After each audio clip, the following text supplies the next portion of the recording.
Então vamos lá, vamos começar aqui o nosso estudo dos direitos humanos, da matéria direitos humanos, e vamos começar pelo começo, pelo conceito de direitos humanos. E nós temos que saber, logo de cara, que os direitos humanos podem ser conceituados de um ponto de vista subjetivo e de um ponto de vista objetivo. Então olha lá, a doutrina conceitua direitos humanos a partir de dois pontos de vista. O ponto de vista subjetivo, que é aquele que leva em consideração o sujeito, o titular dos direitos humanos, é aquele que nos diz que os direitos humanos são direitos titularizados por todos os indivíduos em decorrência da dignidade humana que lhes é inerente, e esses indivíduos são titulares de direitos humanos independentemente de quaisquer de suas peculiaridades, independentemente da cor da pele, independentemente da origem, independentemente da religião que sigam, independentemente de quaisquer de suas características. Então, do ponto de vista subjetivo, direitos humanos são direitos titularizados por todos os indivíduos. E o que faz com que todos os indivíduos tenham esses direitos? O simples pertencimento à espécie humana. O simples fato de pertencer à espécie humana, de ser um ser humano, faz com que você tenha dignidade humana.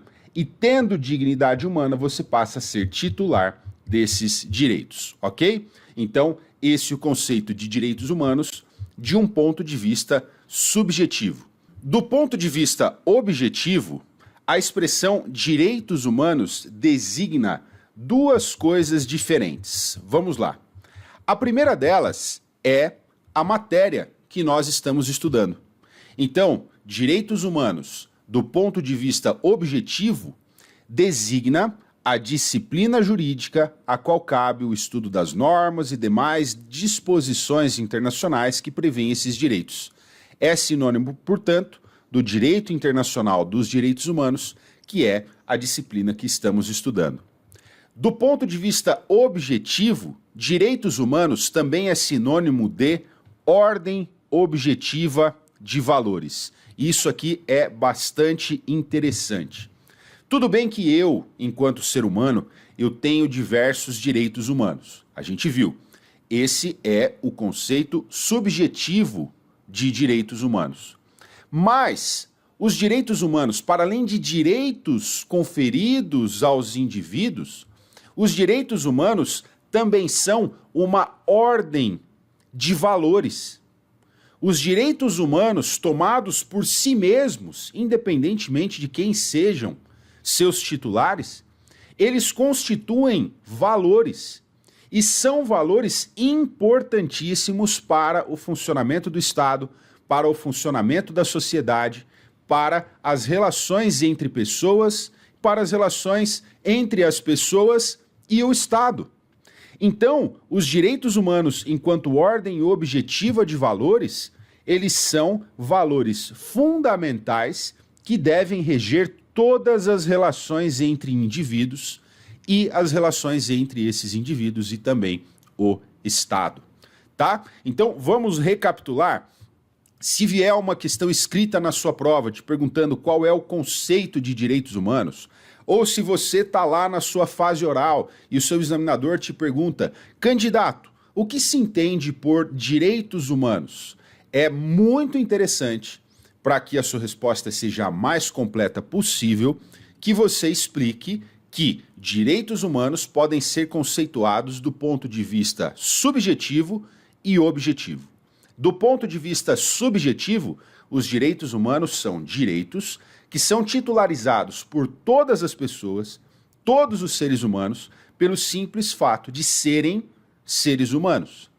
Os direitos humanos estão atrelados à dignidade humana e todo ser humano tem dignidade humana.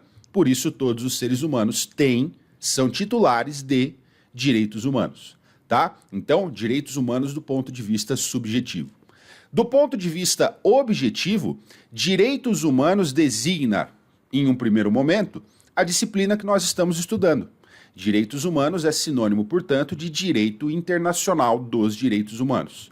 Em um segundo momento, direitos humanos do ponto de vista objetivo designa uma ordem de valores que rege todo o funcionamento da sociedade, todo o funcionamento do Estado, que está e deve ser observada em todas as relações, sejam elas relações entre particulares ou entre os particulares e o Estado, ok? Coloquei aqui embaixo para vocês para fazer um link para o nosso próximo tópico, que os direitos humanos tutelam a dignidade humana. Então vamos entender o que é essa tal dignidade humana. A dignidade humana, pessoal, é um atributo.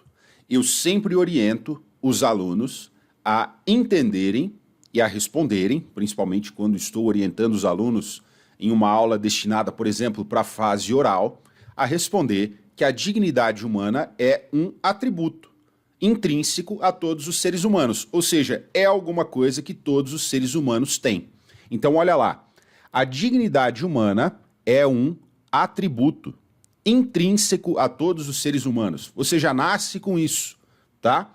Ou seja, um atributo de que todos os seres humanos dispõem, todos os seres humanos têm, independentemente de quaisquer de suas características pessoais. Esse atributo, compartilhado por todos os seres humanos sem qualquer distinção, é o que faz com que todos nós, todos os seres humanos, sejamos igualmente destinatários de proteção.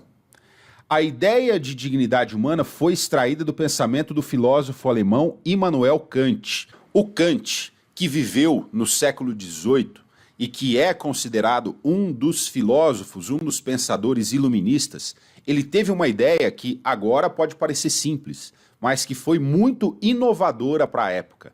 Ele distinguiu os seres humanos e as coisas. E ele disse o seguinte, olha só, as coisas têm valor. As coisas têm valor. Quanto custa, por exemplo, essa caneta aqui que eu estou usando? As coisas têm valor. E além disso, as coisas seriam destinadas a uma determinada finalidade, a um determinado fim. O raciocínio em relação aos seres humanos não pode ser o mesmo. Primeiro que eu não posso precificar um ser humano. Qual que é o valor de um ser humano? Quanto custa um ser humano? É lógico que eu não posso fazer isso. Hoje é lógico. Mas naquela época, considerando que a escravidão no Brasil, por exemplo, só acabou no final do século XIX, só acabou no final do século seguinte, a gente está diante de uma ideia muito inovadora. Então o Kant fala, os seres humanos, eles não têm valor, eles têm dignidade. Dignidade. Além disso, os seres humanos, eles não se destinam a um fim. Eles não podem ser considerados instrumentos para a consecução de fins, instrumentos nas mãos de terceiros. Não. Os seres humanos são fins em si mesmos. Ou seja, qual é a finalidade do ser humano? A finalidade do ser humano é existir. A existência do ser humano deve ser tutelada, a existência do ser humano deve ser protegida pelo simples fato de aquele indivíduo se tratar de um ser humano, tá? E disso, então, vem a ideia de dignidade humana, no sentido de que os seres humanos não se confundem com as coisas, né? Obviamente, soa até estranho falar isso hoje em dia, né? De tão óbvio, mas os seres humanos não se confundem com as coisas, os seres humanos são dotados de dignidade, e essa dignidade, ela é ofendida sempre que os seres humanos são tratados de forma a aproximá-los de coisas. Então, há que se falar, por exemplo, em dignidade humana em uma situação de escravidão? É lógico que não, né? É uma situação bastante evidente, né? Em que a falta de dignidade humana é bastante evidente. Mas por que não? Porque, primeiro, os seres humanos passam a ser coisas. Eles são vendidos. Eu compro um escravo, eu vendo um escravo. Então isso fere de morte a ideia de dignidade humana. Além disso, a razão de ser, a razão de existir dos escravos somente se justifica enquanto eles são produtivos, ou seja, são tratados como coisas, são tratados como ferramentas, e isso fere a ideia de dignidade humana, tá bom? Então, o conceito de dignidade humana tem essas bases filosóficas lá na filosofia do Immanuel Kant. Isso daqui é também interessante, é importante que você guarde. A dignidade humana, ela tem duas funções. A primeira delas é a função unificadora. Isso significa que a dignidade humana é o eixo axiológico, ou seja, o grande ponto em comum entre todos os direitos humanos e, de maneira geral, de toda a proteção internacional dos direitos humanos. A dignidade humana é o grande ponto em comum. Isso quer dizer que todos os direitos humanos, toda a proteção desses direitos humanos gira em torno do conceito de dignidade humana. É como se cada um dos direitos que nós temos servisse para tutelar, para proteger uma partezinha ali específica da dignidade humana. Então, da dignidade humana surge o direito à liberdade, surge o direito à igualdade, surge o direito social à saúde, o direito social à moradia. Da dignidade humana também surge o direito à paz, o direito ao meio ambiente equilibrado, o direito à autodeterminação dos povos, dentre vários outros direitos que você conseguir imaginar. Todos os direitos, se a gente analisar esses direitos todos a fundo, nós chegaremos na ideia de dignidade humana. E essa é a função unificadora da dignidade humana. Então, a dignidade humana é dotada de duas funções. Uma delas é a unificadora, que acabamos de ver. A outra função da dignidade humana é a função hermenêutica. Caramba, que é isso? Que palavra é essa? Hermenêutica. Pessoal, a hermenêutica esse termo se refere à interpretação das normas, tá? Por que hermenêutica? Da onde vem isso? Vem lá do deus Hermes, que na mitologia era o deus mensageiro. Pronto, ficou mais fácil para memorizar, né? Então, hermenêutica é a ciência que estuda a interpretação das normas, e esse nome é dado em homenagem ao deus mensageiro, ao deus que levava as mensagens, e a interpretação nada mais é que descobrir o significado da mensagem. Então, a dignidade humana tem uma função hermenêutica, tem, portanto, uma função relacionada à interpretação e à aplicação das normas, do direito de maneira geral. A dignidade humana deve ser levada em consideração quando da interpretação e aplicação de todas as normas jurídicas. Serve, portanto, como inspiração e também como limite à atividade do intérprete. Não só do intérprete, mas também do legislador, do aplicador, de qualquer pessoa. Da mesma forma como os direitos humanos, de maneira geral, constituem uma ordem objetiva de valores, ou seja, são valores que devem ser observados em todas as manifestações das pessoas e também do Estado, a dignidade humana funciona da mesma forma. A dignidade humana funciona como um valor, ela tem essa função hermenêutica e, por meio dessa função, ela necessariamente deverá ser levada em consideração quando da interpretação e aplicação das normas jurídicas. Beleza? O nosso próximo tópico é a diferença entre direitos humanos e direitos fundamentais. A maioria da doutrina entende que as expressões direitos humanos e direitos fundamentais não são sinônimas, ou seja, direitos humanos designam uma coisa e direitos fundamentais designa outra coisa. Então, qual é a diferença entre direitos humanos e direitos fundamentais? Essa diferença é feita com base em um critério principal, que é esse daqui, quanto ao âmbito em que se encontram positivados, mas é feita também de acordo com um segundo critério, e nós já chegaremos lá. Então, de acordo com o âmbito em que se encontram positivados. Os direitos humanos são aqueles que se encontram positivados. Mas, professor, o que é positivados? Quando eu falo que uma norma está positivada, eu quero dizer que essa norma está escrita em algum documento, tá? Ela está prevista de forma formal. De forma formal ficou ótimo, né? De maneira formal. É uma norma, então, escrita, é uma norma que está prevista, uma norma positivada. Os direitos humanos se encontram positivados em âmbito internacional. Onde? Em regra, em tratados e convenções internacionais sobre direitos humanos. Também em declarações e etc. Já os direitos fundamentais são aqueles que se encontram positivados em âmbito interno, em regra, nas constituições federais. Tá? Então, a principal diferença apontada pela doutrina entre os direitos humanos e os direitos fundamentais é essa, que diz respeito ao âmbito em que se encontram positivados.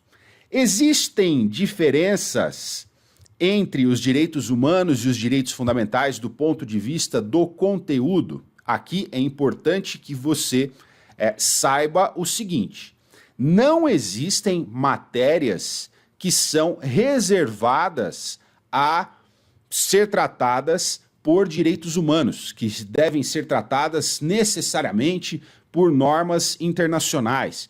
E outras matérias seriam tratadas necessariamente por normas internas. Não existe isso, tá? Os direitos do indivíduo, os direitos decorrentes da dignidade humana, podem ser tratados, podem ser previstos tanto em âmbito internacional quanto em âmbito interno. Os direitos decorrentes da dignidade humana podem se tratar de direitos humanos, quando estão no âmbito internacional, ou de direitos fundamentais, quando estão no âmbito interno.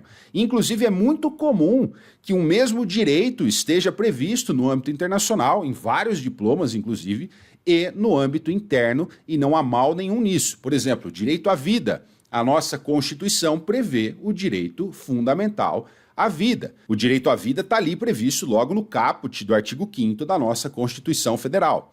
E no âmbito internacional, existe previsão do direito à vida? Claro que sim. A Declaração Universal dos Direitos Humanos fala do direito à vida, o Pacto Internacional de Direitos Civis e Políticos, a Convenção Americana sobre Direitos Humanos, fora os outros tratados que tutelam a vida, se não diretamente, indiretamente, tá? Então, a vida, por exemplo, ela é protegida no âmbito internacional, no âmbito interno, não há mal nenhum nisso, não há matérias que devam ser tratadas no âmbito internacional, outras no âmbito interno, e a diferença de conteúdo, portanto, não reside aí. Existe sim uma diferença em relação ao conteúdo, em relação aos direitos humanos e aos direitos fundamentais, mas essa diferença é a seguinte: os tratados e convenções internacionais se aplicam a povos com culturas, valores, normas éticas, pontos de vista sobre o que é certo, o que é bom, o que é justo e etc., muito distintos entre si. Então, os tratados internacionais, como eles se aplicam no âmbito internacional, eles se aplicam a povos que têm visões de mundo muito diferentes. Em razão disso, os direitos humanos costumam dispor de um maior grau de abertura e indeterminação que aqueles que prevêem direitos fundamentais. Ninguém duvida que o Brasil é um país muito plural. Só pelo nosso tamanho, né? A gente pega a América do Sul quase inteira. Existe uma diversidade cultural muito grande aqui, existe uma diversidade de povos, uma diversidade de origens, uma diversidade de costumes, de culturas e etc. O Brasil é muito plural.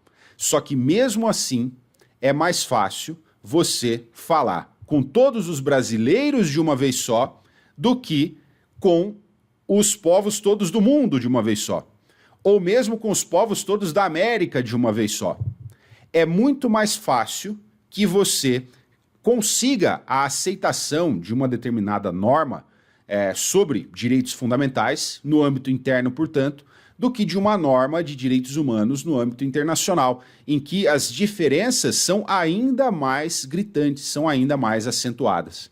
Por isso, as normas sobre direitos humanos, elas costumam ser um pouco mais abertas, um pouco mais indeterminadas, um pouco menos específicas que as normas de direitos fundamentais. E é aqui, portanto, que reside a diferença entre direitos humanos e direitos fundamentais em relação ao conteúdo.